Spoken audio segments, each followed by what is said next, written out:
Há 3 anos fiz este vídeo sobre os super-homens malignos junto com meu amigo Nepo, que entre nós contribuiu muito pouco para a pesquisa. Por quê? Porque naquela época parecia que víamos constantemente esses personagens em novas produções. Especialmente devido ao sucesso de Homelander na série Boys e Omni-Man em Invincible. Mas também porque o futuro do Superman de Henry Cavill era incerto. O qual apontava que em um ponto seria controlado por Darkseid.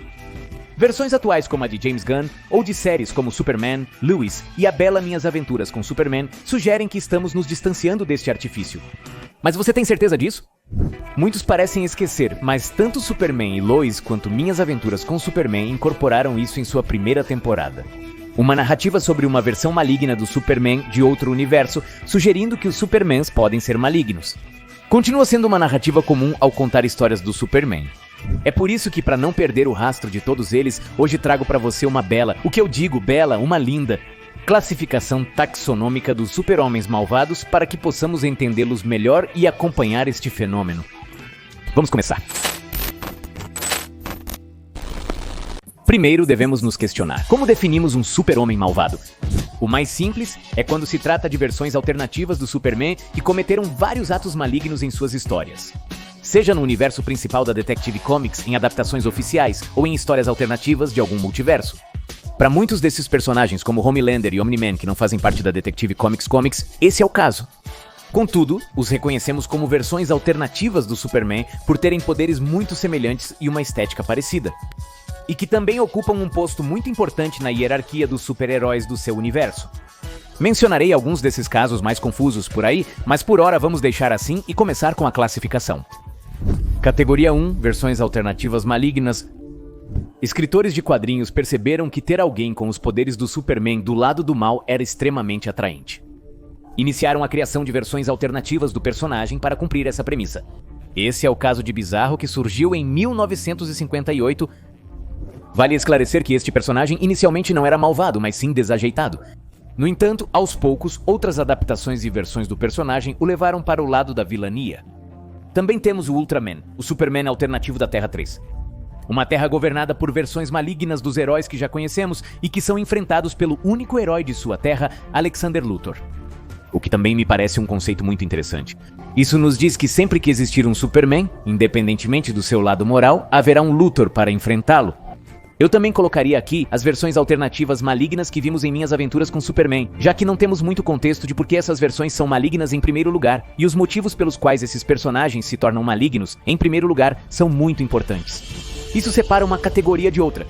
Se não temos motivos claros, como no caso dessas versões malignas, é melhor deixá-las aqui. Categoria 2, versões controladas. Trata-se de super-homens que normalmente são bons, mas que em certas histórias foram controlados mentalmente por elementos tecnológicos ou mágicos. Para realizar atos malignos, como o Superman de Smallville controlado pela Kryptonita Vermelha em alguns episódios. Isso também acontece no desenho Batman, o Bravo, no Superman do jogo Suicide Squad, Kill the Justice League e no Superman de Henry Cavill quando controlado pela equação anti-vida de Darkseid. Ultimamente tenho visto que muitas pessoas pensam que o Superman de Cavill era malvado. E sim, mas realmente em seus filmes, apesar dos filtros escuros e frases como "este mundo não te permite ser bom", não o vemos causando mal mais do que nessas cenas de um futuro distópico onde ele é controlado? É verdade que ele mata o General Zod, mas não por maldade. Ele o faz por sentir que é a única maneira de detê-lo e sofre com essa decisão. Quase todas as versões do Superman já passaram por uma fase de controle mental. Nos quadrinhos temos vários exemplos, desde histórias como Rush e Endgame, até o arco Doomed do Superman na série New 52. O essencial desta categoria é que o Superman eventualmente se liberta do controle mental e volta a trilhar o caminho do bem. Algo que muitos personagens em outras categorias não podem dizer. Categoria 3, versões controladoras.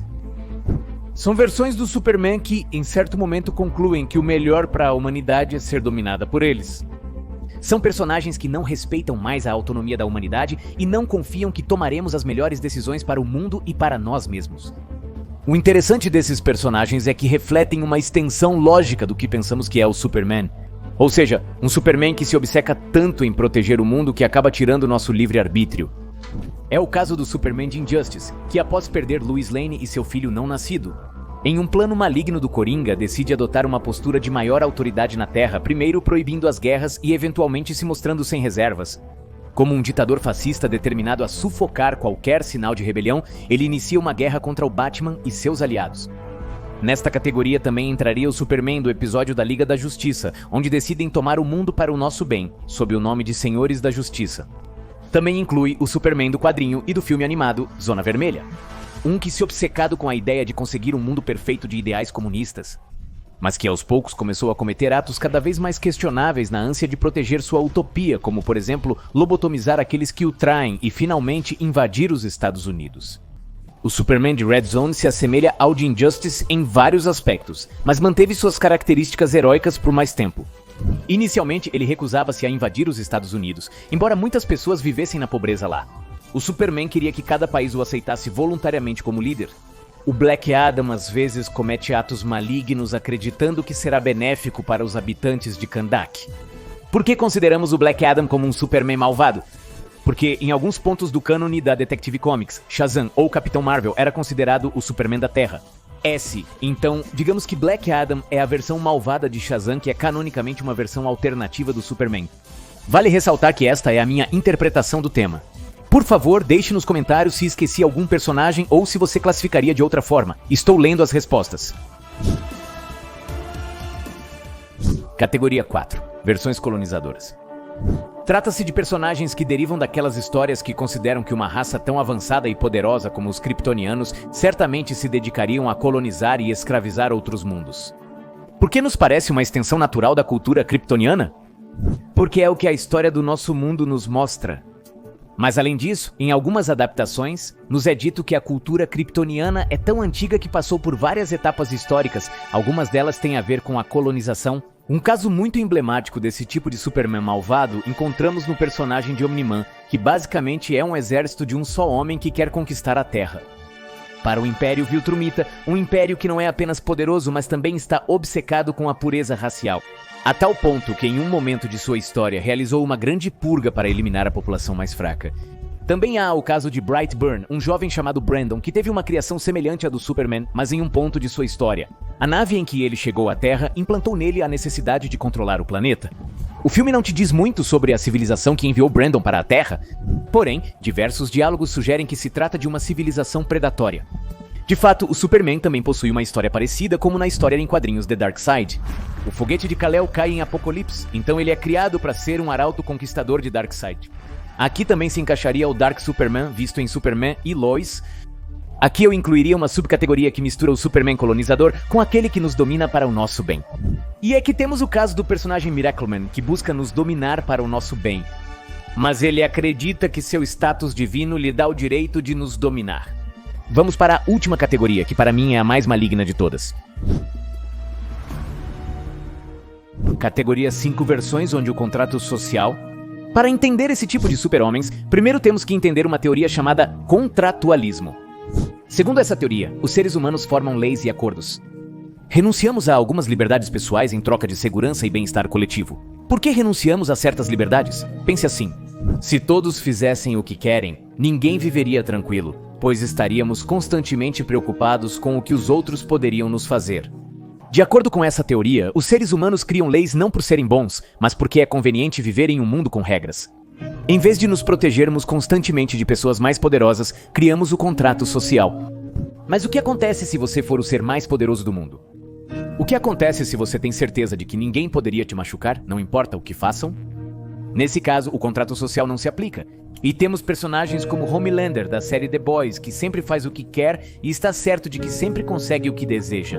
Porque não há ninguém em seu mundo forte o suficiente para detê-lo ou não ver repercussões. Nem mesmo de outros supers que também têm medo dele.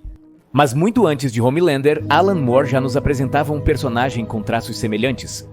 Este é o caso de Johnny Bates, parceiro do super-herói Miracleman, que cresceu sendo o mais poderoso do seu mundo.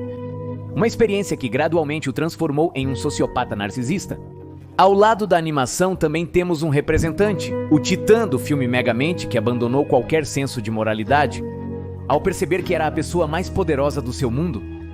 Por outro lado, nos quadrinhos também temos o caso do Superboy Prime, que também cresceu sendo um adolescente birrento, caprichoso e a única pessoa com poderes em seu mundo. Neste ponto, eu também incluiria o Dr. Manhattan, que não comete atos malignos, mas permite que aconteçam, apesar de ter a capacidade de impedi-los.